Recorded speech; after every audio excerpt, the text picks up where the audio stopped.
어제 신천지 창립 기념일을 맞아 대구시와 경찰이 감사 접수 펼쳐진 대구의 국내 마지막 대표 집회에서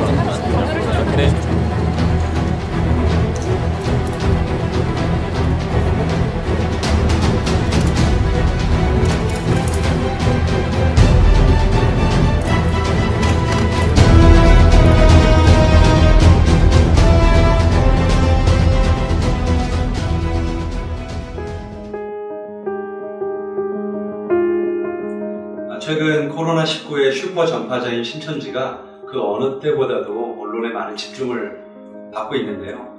아마 우리나라 국민 중에 신천지라는 이름을 들어보지 못한 사람이 최근에는 없을 거라고 생각을 합니다. 많은 사람들이 저에게 질문을 합니다.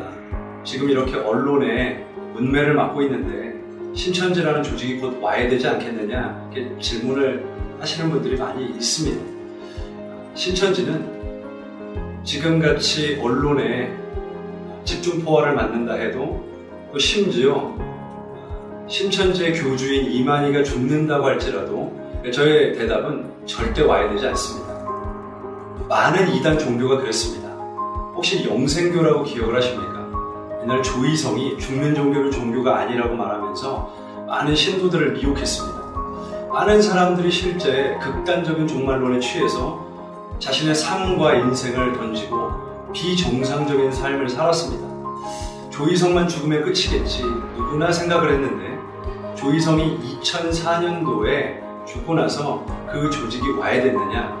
절대 와야 되지 않았습니다. 몇 해 전에 서울 광화문 길거리를 걷다가 영생교에서 전해주는 전단지를 받고 제가 깜짝 놀랐습니다. 아직도 영생교가 건재합니다. 이름만 바꿔서 이단의 계보는 계속 되고 있었습니다. 제가 그것을 보면서 적지 않은 충격을 받게 됐습니다. 통일교도 마찬가지죠.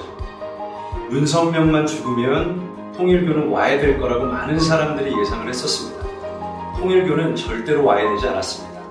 그 아내인 한학자가 하나님처럼 등극해서 지금도 계속 교세를 확장해 나가고 있습니다. 제가 하고 싶은 말은 무엇이냐면, 교주가 죽는다고 해서 그 조직이 절대로 와야 되지 않는다는 사실입니다. 신천지는 어떨까요? 신천지도 당연히 마찬가지입니다. 지금 언론의 공격을 받고 많은 사람들의 비난을 받는다고 해서 신천지가 절대 무너지지 않습니다. 오히려 결속력만 강해질 뿐이죠. 오히려 그 이후에 이만희 밑에서 지금 이만희의 죽음을 가만히 기다리고 있는 다른 새끼 교주들이 조용히 머리를 들기 시작할 겁니다. 실제 그런 조짐이 보이고 있고요. 얼마 전에 새천지라고 하는 신천지의 아류 이단이 최근에 머리를 들고 신천지로 들어가 역추수를 하고 있다는 사실을 아십니까? 신천지는 이름만 바꾸어 계속 그 계보를 이어나갈 거라고 저는 분명히 생각을 합니다. 그래서 교회의 건강한 대처는 막연하게 교주가 죽기를 바라거나 그냥 맹목적으로 달려들어 비난만 하는 것은 결코 방법일 수 없습니다. 오히려 이단의 무너짐은 교회가 교회다워지고 성도가 성도다워지는 진짜 교회의 회복이 이루어질 때 가능한 줄로 저는 믿습니다. 교회의 회복은 적어도 두 가지를 회복할 때 이루어집니다. 첫 번째는 삶의 회복입니다. 제가 지금 목양하고 있는 청년 공동체 안에는 오랫동안 여호와의 증인에 몸담고 신앙생활을 했던 한 형제가 있습니다. 이 형제는 어릴 때부터 왕국회관이 교회인 줄 알고 줄곧 자랐는데요. 이 형제의 이야기를 듣다가 참 깊이 저를 돌아보는 시간들이 있었습니다. 이 형제의 이야기인즉슨 여호와의 증인 안에 있었을 때는 그 안에 있는 많은 신도들이 자기가 믿는 이 진리 때문에 많은 대가 지불을 당연히 하며 살아간다는 이야기를 제가 들었어요. 군대를 가지 않고요. 또 수혈도 받지 않습니다.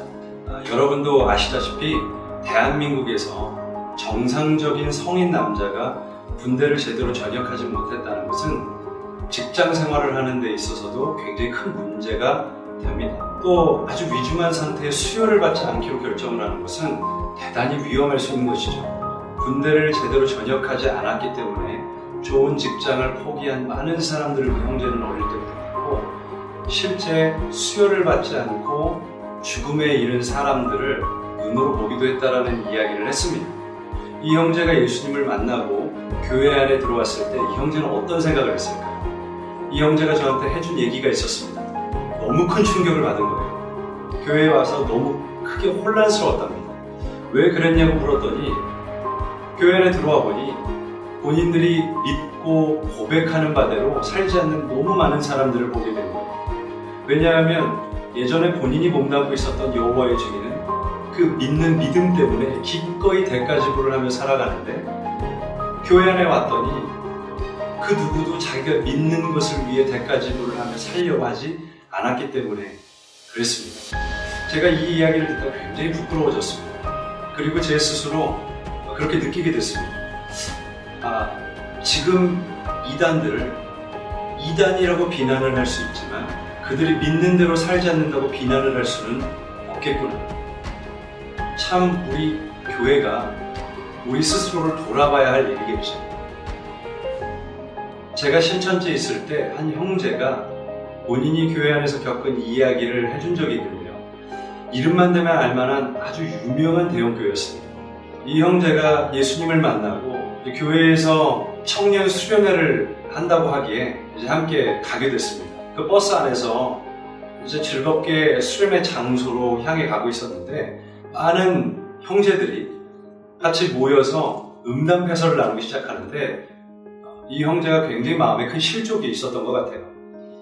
그런데 수련회 장소에 도착하자마자 예배를 드리는데 불이 꺼지고 이제 기도를 하기 시작했는데 모두가 눈물을 흘리고 오열을 하면서 뜨겁게 찬양하고 뜨겁게 기도를 해드리는 겁니다. 그 형제가 그때 그런 생각을 했다는 거예요. 이거 다 거짓말이구나. 그리고 그 형제는 바로 그 다음날 아침에 가장 이른 시간에 첫 버스를 타고 나왔고 그리고 말씀을 찾아 신천지까지 왔노라고 저희 이야기를 해줬습니다. 그리고 그 형제가 저에게 마지막으로 해줬던 이야기가 지금까지도 제 마음 안에 깊이 박혀 있습니다. 내가 다시는 교회는 가지 않겠습니다. 교회는 진리가 없습니다. 우리가 우리 주변에서 보는 많은 이단 사이비 집단들과 그 신도들을 비난만 할 것이 아니라 우리의 삶이 어떠한지를 좀 돌아봐야 하겠습니다. 왜냐하면 믿는 자들의 거룩한 삶이 회복될 때 이단의 돌이킴이 일어나기 때문에 그렇습니다. 그런가 하면 둘째로 바른 진리가 회복되어야 하겠습니다. 제가 종종 신천지에 미혹되었다가 돌아오시는 성도님들을 만나서 상담을 해드리는 경우들이 있었는데요. 제가 그분들에게 꼭 묻는 질문이 한 가지 있습니다. 성도님은 예전에 교회를 다니실 때 어떻게 해야 구원을 받는다고 배우셨어요? 이렇게 꼭 묻습니다. 그러면 그들이 너무 놀랍게도 많은 이야기들을 하십니다만 결정적으로 정확하게 우리가 어떻게 해야 구원을 받는지 잘 모르시는 경우들이 많았습니다. 저에게는 큰 충격이었죠. 제가 이 질문을 드리는 데는 의도가 있었습니다. 왜냐하면 신천지는 비유를 알아야 죄사함을 받고 구원을 받는다 라고 말을 하거든요. 그런데 한 번쯤은 교회 안에서 오직 예수 그리스도 외에는 다른 구원의 방법이 없다라는 말씀을 분명히 들었을 법도 한데 왜 그들은 이 말도 안 되는 교리를 듣고 거부감을 갖지 않았을까? 라는 이유에서였습니다. 성도님들이 저에게 말씀해 주신 이야기를 종합해보면 생각보다 예수 그리스도에 관한 진리가 강단에서 잘 전해지지 않고 있었습니다. 회개라든지 거듭남이라든지 예수 그리스도의 십자가와 부활에 관한 진리들이 잘 전달되지 않고 있었다는 것을 제가 알게 됐습니다. 그러니까 성도들 입장에서는 비유를 깨달아야 구원을 받을 수 있다, 안식일을 지켜야 구원을 받을 수 있다, 유월절을 지켜야 구원을 받을 수 있다, 전도를 많이 해야 구원을 받을 수 있다, 이런 허무맹랑한 이야기를 해도 그것이 구원을 받는 진짜 방법이라고 오해를 하게 되더라는 것입니다. 그 어느 때보다 진리 회복이 절실한 때입니다. 그러기에 믿는 우리와 교회는 바른 진리를 알기 위해 성경을 스스로 읽고 묵상하고 공부하는 일에 결코 게을리해서는 안 되겠습니다. 최근에 코로나19 사태로 인해서 신천지가 수면 위에 떠오르고 많은 사람들이 이단 문제에 대해 관심을 갖기 시작했습니다. 그런데 믿는 우리도 그냥 단순히 관심만 갖고 끝날 것이 아니라 그들의 회복과 돌이킴을 위해서 지금부터 우리의 삶을 돌아보고 하나님이 기뻐하시는 거룩한 삶으로 또 바른 진리가 우리의 삶과 교회 안에 회복되어 우리가 이단을 돌이키고 회심시키는 일에 꼭 쓰임받게 되시기를 주님의 이름으로 축복합니다.